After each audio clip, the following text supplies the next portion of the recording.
ano, como é que vocês estão? Tudo bem? Então, nós estamos aí caminhando para a nossa quarta semana de estudos remotos. A última etapa desse primeiro volume do PET, né? Então, nós estamos trabalhando com o conceito de República Velha, né? E eu vou fazer um apelo a vocês, né, alunos que estão acompanhando as minhas videoaulas, que vocês façam os planos de estudos tutorados, que é uma garantia aí de carga horária, né? Não, nós precisamos comprovar que vocês estão executando as tarefas, então precisamos que vocês preencham os planos de estudos tutorados e, no meu caso, postem os formulários que estão disponíveis na plataforma. Tem um número generoso de alunos que fizeram essa postagem já. Estou com mais ou menos 26 alunos, né, que já postaram os seus PETs. E eu preciso que vocês agilizem esse processo para a gente dar prosseguimento aí ao segundo volume dos planos de estudos tutorados. Então, nós estamos trabalhando com República Velha. Falamos aí na última semana sobre a questão da República Velha, e agora é hora de vocês, essa tarefa do volume da parte 4, né, atividade 4, é para vocês desenvolverem aí referente à República Velha conceitos, né? Falamos sobre economia, trabalho, política, falamos sobre todas as partes da República Velha. Então, vamos fazer um resuminho geral, né? Para que vocês complementem e fechem esse ciclo. Então, falei para vocês que a República Velha vai de 1889, né, momento aí da proclamação da República, até 1930, né, finalzinho aí com a Revolução de 30. É uma república oligárquica, né? Quando a elite cafeeira assume o poder mesmo, ela se transformou numa oligarquia, né? Um governo de poucos, né? Onde uma pequena classe, no caso os cafeicultores, controlam, especialmente que vivem na região sudeste brasileiro, né? São Paulo e Minas, eles detêm o poder político e econômico dessa república, né? Dessa nova república, dessa República Velha, perdão. Então, você tem os setores rurais que controlam o poder, principalmente o setor do café. A estrutura política, conforme eu já falei, as oligarquias de Minas e São Paulo eram as duas mais poderosas, né? Elas que detinham o poder aí, a política chamada política do café com leite. Elas detinham o poder e alternavam-se na presidência da República. As menos expressivas, né, eram Rio Grande do Sul, Bahia, Rio de Janeiro. Elas eram pequena expressividade, né? Elas tinham um pequeno expressivo. Então, você tem aí Hermes da Fonseca, soma-se Minas a Rio Grande do Sul, e Rui Barbosa, né, que é um civil que assume aí como, principalmente, ele era muito cotado para ser presidente, né, mas com a política de encilhamento, que nós já vimos o que é dizer, ele sai aí do poder. E você tem Arthur Bernardes, um mineiro, né, que representou muito bem Minas Gerais, Nilo Peçanha, que também era Rio de Janeiro, Bahia, Rio Grande do Sul e Pernambuco, a chamada reação republicana. Os conceitos que nós já vimos, né, que nós vamos voltar, chamada política de governadores, que foi um acordo firmado entre o presidente, a partir aí de Campos Salles, e os governadores estaduais, onde previa um apoio, uma ajuda e a não interferência da presidência nos governos dos estados, né? E também não interferência dos estados na presidência. Então, o presidente conseguiu o voto dos estados para a continuidade do seu projeto, né? E aí ele não interferia no poder local das oligarquias. O coronelismo é a política local feita pelos coronéis, né? O coronel era o nome dado pelos latifundiários, como eles eram conhecidos, porque eles tinham um grande prestígio social, né? E eles conseguiam arregimentar votos em troca de financiamentos do governo. Ele dava votos aos políticos e em troca ele recebia aí uma série de benefícios, né? Infraestrutura, barganha política. Quanto maior o curral eleitoral, maior era o poder que esse coronel possuía, né? Então ele usava muito. As fraudes eleitorais eram muito comuns, né? Quando você vê manipulação de resultados, você tem conceitos, por exemplo, voto em troca de pequenos favores, né? Presentes, é o chamado clientelismo. O voto de cabresto, que era o voto a partir de intimidações pessoais, manipulação de dados, né? Criação de eleitores fantasmas.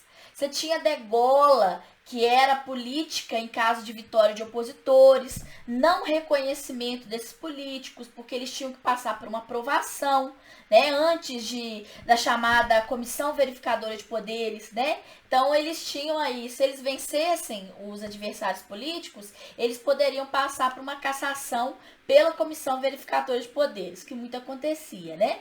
Que nós vimos também o café, é uma estrutura econômica, era um produto de agroexportação, né? O Brasil sofreu com uma crise e teve que renegociar a dívida, né? Contraindo um novo empréstimo, ao chamado funding loan, né? E também a suspensão de juros por 3 anos. Então, o Brasil ele se comprometia a pagar toda a dívida, né, quitação integral 63 anos, e a garantia maior era a receita da alfândega do Rio de Janeiro, as receitas da Estrada de Ferro Central do Brasil e o serviço de abastecimento da água do Rio de Janeiro. Então ele dava como uma garantia todas essas instituições aí.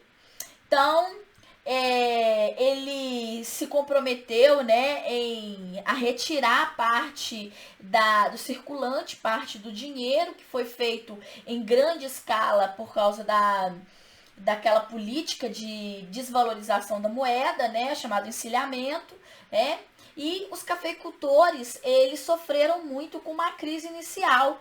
E eles obrigaram o governo a criar um plano de valorização do café, onde o governo se comprometia em comprar o café e queimar esse excedente de produção. E como que o governo iria, de certa forma, comprar esse café? Né? Porque o governo não tinha condição financeira. Através da conta, ele deveria contrair empréstimo para comprar esse excedente, né? Então você tem aí o endividamento do Brasil através do convênio de Taubaté, que realmente foi o convênio feito pelos cafeicultores, organizado aí na região de Taubaté em 1906, tá? Com isso, o bolso dos cafeicultores estava salvo.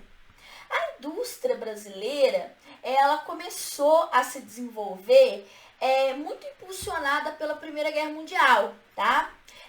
A Primeira Guerra Mundial, por que a Primeira Guerra Mundial? Porque os países que vendiam produtos industrializados para o mundo, né? No caso, Estados Unidos, parte da Europa, estavam envolvidos no conflito. Então, o Brasil teve que se industrializar muito rápido, né? Então ele começou a substituir as suas importações porque ele não tinha como importar, que os países que ele importava estavam em guerra, no caso Alemanha, Estados Unidos. Então ele foi obrigatoriamente, ele teve que se industrializar.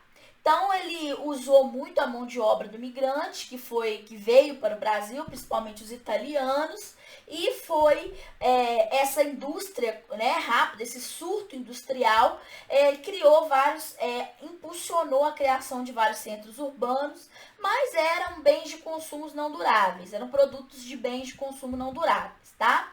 Então é isso.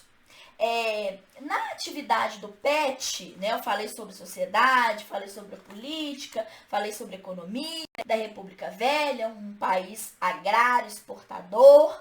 E lá nas atividades do PET, vocês vão ver a letra A pede para vocês criarem uma lista com 10 palavras ou expressões que mais representam todo o estudo realizado. Se vocês virem meus vídeos passados, os slides, vocês vão perceber que existem vários conceitos chaves. Ó, oligarquia, política do café com leite, política dos governadores. Então, você voto de cabresto, né? Clientelismo. Esses são alguns conceitos. Usem esses conceitos aí. 10 palavras, tá? A letra B pede para enumerar essas palavras ou expressões em ordem de importância. Então, isso é muito pessoal. O que vocês acham tão importante dentro dessas 10 palavras enumeradas? E a letra C pede para vocês fazerem uma história, um texto, pode ser uma charge, como vocês estão verificando aqui, sabe? Existem várias charges aí da República Velha. Essa aqui fala sobre a utilização de votos de pessoas que já faleceram, né? Os títulos eleitores, muitos eleitores, eles iam para votar, mas quando eles estavam com títulos em mãos, eram pessoas que já tinham falecido.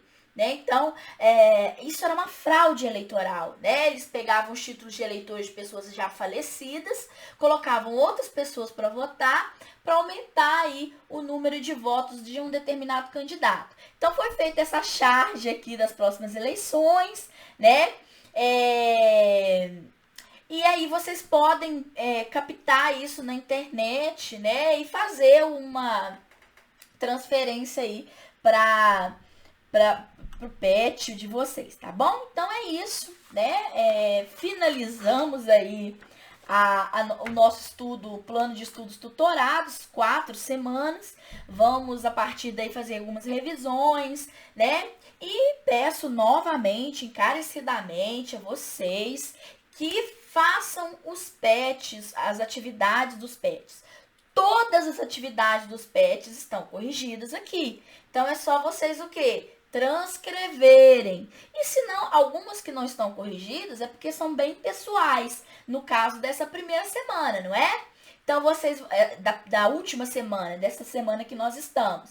Então, façam, mandem via formulário, que nós estamos aí à disposição para tirar a dúvida de vocês, tá bom? Então, ó, um grande beijo e até a próxima aula.